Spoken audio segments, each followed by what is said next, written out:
Assalamualaikum warahmatullahi wabarakatuh. Selamat pagi anak-anak kelas 10. Di sini dalam mata pelajaran sejarah bersama saya, Tiara Putri Novianti, bisa dipanggil dengan Ibu Tiara. Di sini kita akan belajar tentang cara berpikir diakronik dan sinkronik dalam karya sejarah. Nah, tentunya anak-anak pernah mendengarkan kata diakronik dan sinkronik ini. Dalam membaca suatu peristiwa sejarah yang sama, seringkali kita menemukan adanya perbedaan di keduanya. Sebelum itu, alangkah baiknya kita mengetahui tentang cara berpikir diakronik itu seperti apa. Cara berpikir diakronik merupakan cara berpikir sejarah yang menceritakan suatu peristiwa yang memanjang dalam waktu, namun terbatas dalam ruang lingkup. Sedangkan cara berpikir sinkronik ini adalah cara menceritakan suatu peristiwa sejarah yang meluas dalam ruang lingkup, namun terbatas dalam waktu. Nah, untuk pembahasan yang pertama, cara berpikir diakronik, secara etimologi, diakronik berasal dari bahasa Yunani. Dia yang berarti melintas atau melewati, dan kronos yang berarti perjalanan waktu. Ilmu sejarah itu diakronis, artinya topik yang dibahas di dalamnya adalah peristiwa-peristiwa yang melintas perjalanan waktu, yaitu dari masa lalu, sekarang, dan masa depan. Hal ini dikarenakan peristiwa-peristiwa yang dialami manusia itu tidak statis, melainkan dinamis, yang mana terus berkembang, berubah, berkesinambungan, dan bahkan mengalami pengulangan. Dan sifat dinamis peristiwa itu berakar pada kenyataan bahwa manusia sebagai pelaku dan penggerak sejarah juga pada hakikatnya dinamis. Sifat dinamis manusia itu menentukan sifat dinamis peristiwa-peristiwa sejarah lainnya. Karena diakronik berhubung dengan konsep memanjang dalam waktu dalam ruang yang terbatas, maka di dalam diakronik ini mengandung konsep periodisasi, yang artinya berdasarkan urutan peristiwa, dan kronologis, yang artinya berdasarkan dengan urutan waktu.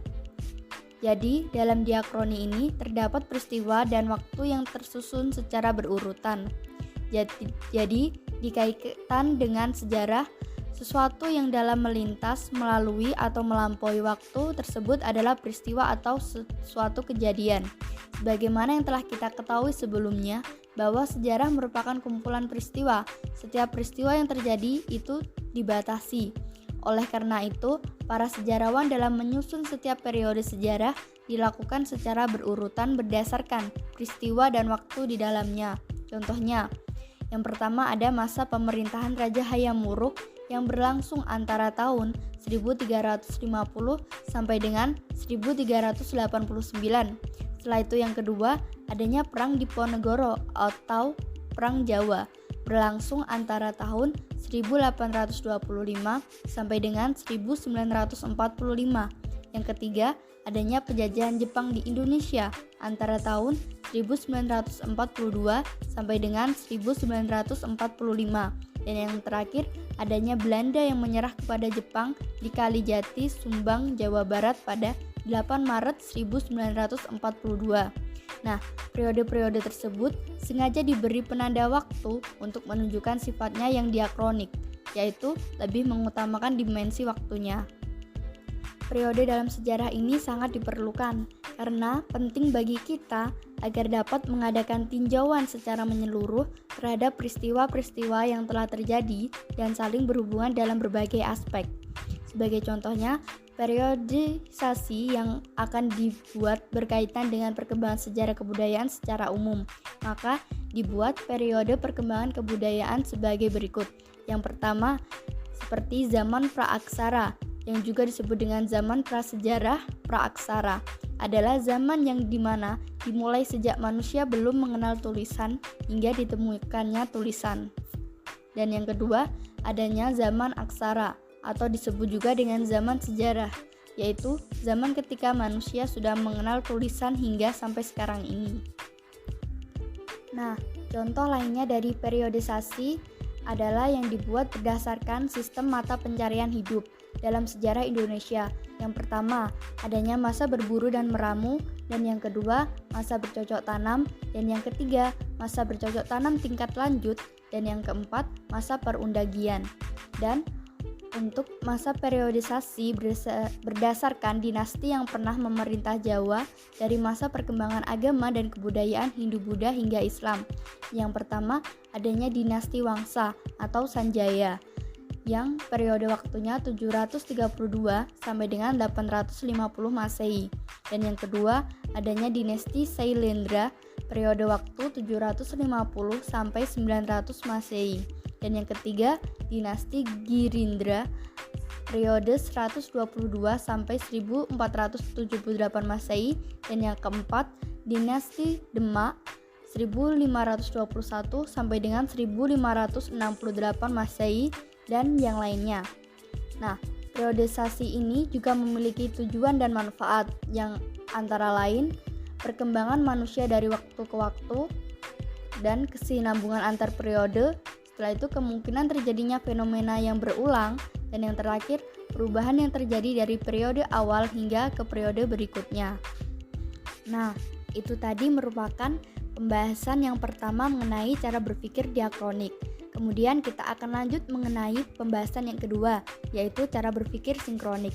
Kata sinkronik berasal dari bahasa Yunani, yaitu shin yang berarti dengan dan kromos yang berarti waktu.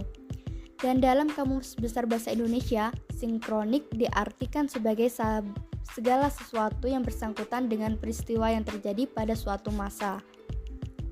Dalam kajian sejarah, sinkronik ini artinya mempelajari peristiwa sejarah dengan segala aspeknya pada masa atau waktu tertentu secara mendalam. Lebih tepatnya, dijelaskan bahwa konsep sinkronik ini dalam sejarah merupakan cara mempelajari atau mengkaji pola-pola, gejala, dan karakter dari sebuah peristiwa sejarah pada masa tertentu. Secara umum, sinkronik ini juga memiliki ciri-ciri, yaitu yang pertama, mengkaji peristiwa sejarah yang terjadi pada masa tertentu.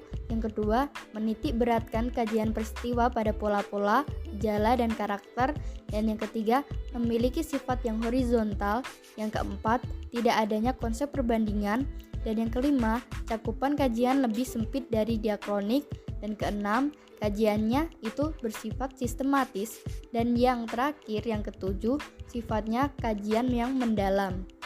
Dan oleh karena itu, dapat dikatakan bahwa sinkronik ini dalam sejarah merupakan kajian yang lebih menitik beratkan pada penelitian gejala-gejala yang meluas dari sebuah peristiwa tetapi dengan waktu yang terbatas. Sebagai contohnya, seorang sejarawan ingin menyusun sejarah perekonomian bangsa Indonesia pada zaman Jepang. Hal yang akan dia lakukan adalah meneliti gejala atau fenomena gejala perkembangan kehidupan ekonomi bangsa Indonesia yang terjadi pada masa pendudukan Jepang kala itu saja. Tidak ada tulisan yang membandingkan dengan kondisi ekonomi masa pendudukan Jepang di tempat lain.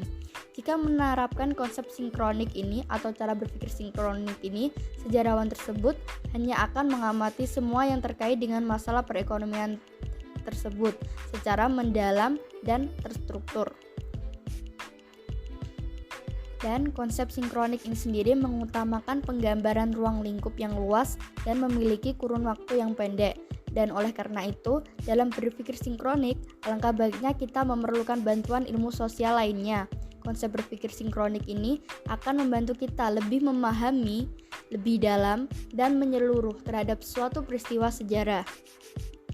Nah, itu semua pembahasan dari cara berpikir diakronik dan sinkronik dalam karya sejarah. Tentunya anak-anak semuanya pasti telah memahami kan apa itu cara berpikir sinkronik, diakronik dalam karya sejarah.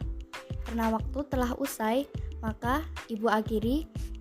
Wassalamualaikum warahmatullahi wabarakatuh. Terima kasih semuanya.